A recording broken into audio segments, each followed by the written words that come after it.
আসসালামু আলাইকুম। কালকে জরির হদ্দরি আঙ্গ বাড়ির কী অবস্থা হয়েছে আনাগো লগে সেইটাই শেয়ার করতে মাইছি।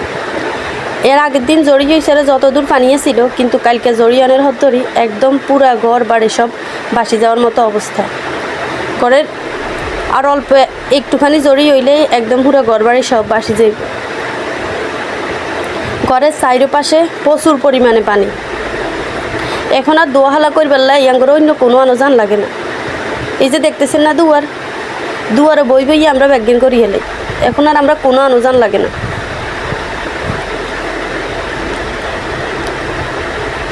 এই যে যত দূর সামনে যায় দেখেন, ঘরের পিছন সাইড সামনে পিছনে সব জায়গায় পানি। ছোট ছোট দুগা খোলা মাইয়া আছে, এখন তারে লই জীবন বড় বিপাকের মধ্যে যাইতেছে।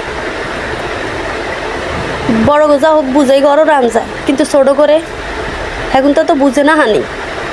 ছোট মাইয়া গায়ে কোথায় কোথায় হানির দিকে চলিতে, চোখের একখানা আড়া লইলেই হিগে যায় হানির দিকে নামি যায়। রাঁধা বাড়া অনেক কষ্ট করে অন্য জায়গার যায় রাঁধর লাগে, যদি রাঁধতাম অন্য জায়গার যাই মাইয়া হিগে এনদি যায় হানি থো নামি যায়। জীবন অনেক কষ্ট যাইতেছে, আনারা বেকেরা দোয়া করবেন।